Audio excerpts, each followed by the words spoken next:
नमस्कार। श्याम एकेडमी की ओर से मैं पूर्वी व्यास सभी विद्यार्थियों का स्वागत करती हूँ। कक्षा 5 पाठ 4 सोच अपनी अपनी हिंदी में आज हम वह पाठ सीखेंगे।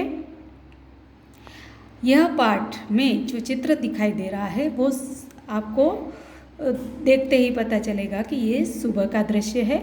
सुबह सुबह हर कोई अपने कार्य में लग जाते हैं। सूर्योदय हो चुका है, पंछी आकाश में उड़ रहे हैं। एक किसान है वो अपने कार्य में लग गया है, बच्चे खेल रहे हैं। आइए हम इसका चित्र वर्णन विस्तार से करें कि यह एक प्रकृति की गोद में बसे एक गांव का दृश्य है। सुबह का समय है, सूर्योदय हो चुका है। पक्षी दाना चुगने के लिए घोंसले से निकल पड़े हैं। घोंसला यानी कि माड़ो, गुजराती में उसे कहते हैं माड़ो। એટલે પક્ષીઓનું ઘર એને માળો કહીએ છીએ અને એને हिंदीમાં घोंसला કહેવામાં આવે છે। चरवाहे अपनी गाय लेकर चराने के लिए निकल पड़े हैं। रास्ते के नज़दीक एक बगीचे का दृश्य है।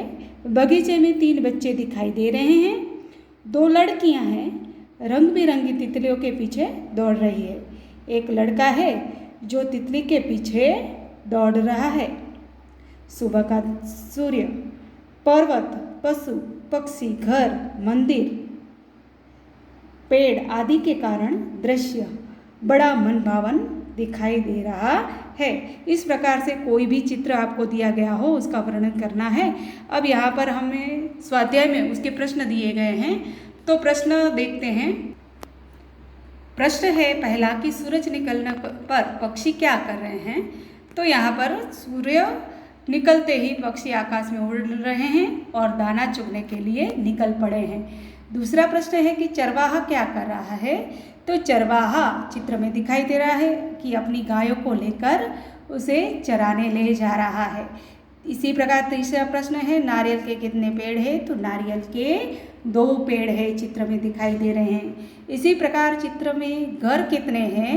तो इसी प्रकार यहाँ पर चित्र दिया गया है। चित्र में हमें 5 घर दिखाई दे रहे हैं।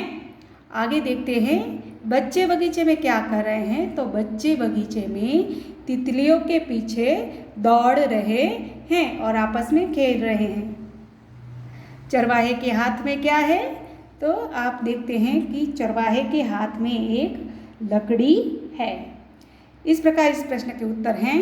आगे देखते हैं कि यह प्रश्न नंबर दूसरा है वो सोचकर आपको बताना है। इसी प्रकार आगे बढ़ते हैं कि प्रश्न तीसरा है कि चित्र के आधार पर प्रश्नों के उत्तर दीजिए। तो यहाँ पर पहला चित्र दिखाई दे रहा है, एक व्यापारी का चित्र है। ये व्यापारी अपनी टोपियाँ बेचने गांव-गांव घूमता है। तो पहला ही प्रश्न है कि व्यापारी क्या ले जा रहा है।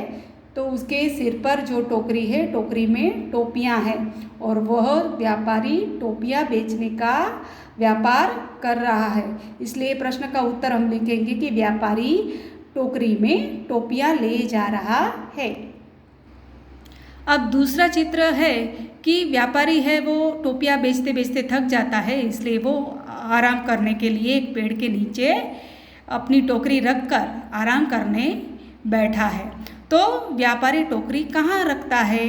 तो उसका उत्तर हम लिखेंगे व्यापारी टोकरी पेड़ के नीचे रखता है। अब इसके बाद का जो दृश्य है कि आराम से व्यापारी थक गया, इसलिए उसे नींद आ गई है, सो गया है। उसी पेड़ के ऊपर एक बंदर रहते थे और बंदरों ने क्या किया कि बंदरों ने व्यापारी की टोकरी थी उसमें से सारी टोपियाँ लेकर अपने सिर पर पहन ली। तो उसके आधार पर पेड़ के ऊपर कौन है ये प्रश्न है, उसका उत्तर हम लिखेंगे कि पेड़ के ऊपर बंदर हैं। आगे देखते हैं कि बंदरों ने टोपियों का क्या किया। तो बंदरों ने टोपियों को अपने सिर पर पहन ली। आगे का जो चित्र है कि व्यापारी जाग जाता है और देखता है कि बंदरों ने उनकी सारी टोपियाँ पहन ली है।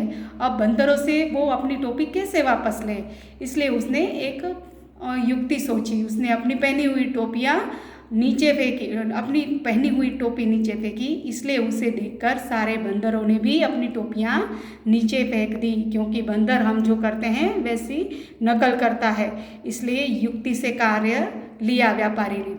तो प्रश्न है कि व्यापारी ने क्या किया, तो व्यापारी ने अपनी टोपी नीचे फेंक दी। उसके आधार पर आगे का जो प्रश्न है कि बंदरों ने टोपियाँ क्यों फेंक दी, तो बंदरों ने इसलिए टोपियाँ फेंक दी क्योंकि व्यापारी ने अपनी पहनी हुई टोपी नीचे फेंक दी थी, इसलिए व्यापारी को देखकर बंदरों ने अपनी पहनी हुई टोपियाँ नीचे फेंक दी। उसके आधार पर आगे का जो प्रश्न है कि व्यापारी क्या कर रहा है, तो जो बंदरों ने अपने सिर पर पहनी हुई टोपियाँ नीचे फेंक दी थी, उसे बटोर कर वो अपनी टोकरी में इकट्ठा करके आगे निकल पड़ता है और व्यापार करने लगता है।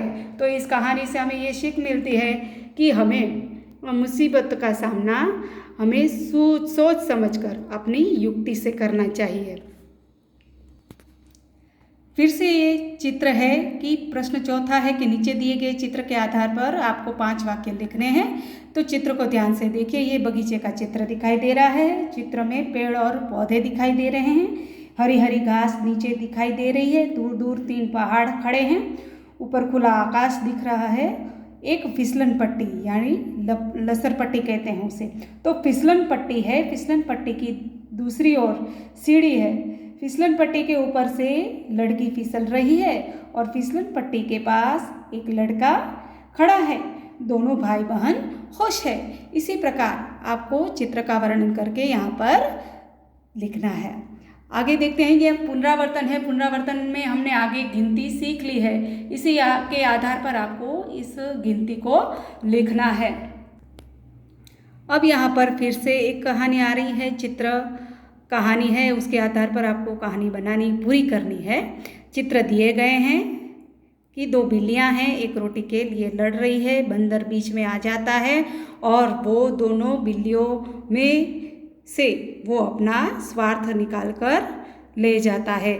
इसी प्रकार ये चित्र है और उसके आधार पर यहाँ पर ये कहानी है, और कहानी में जो सही विकल्प चुनकर हमें बंदर बाट कहानी लिखनी है, पूर्ण करनी है।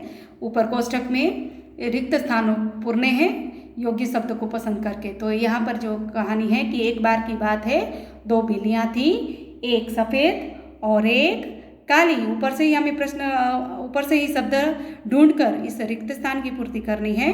दोनों को क्या लगी थी, खाली जगह लगी थी, तो भूख लगी थी। उन्हें एक रोटी मिली, वे एक रोटी के लिए झगड़ने लगी।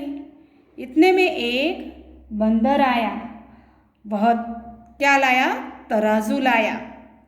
उसने रोटी के 2 टुकड़े किए, उसने टुकड़े तराजू में रख दिए।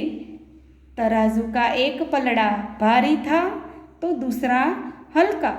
उसने भारी पलड़े के टुकड़े में से थोड़ा सा टुकड़ा तोड़कर खा लिया। इस तरह उसने सारी रोटी खा ली।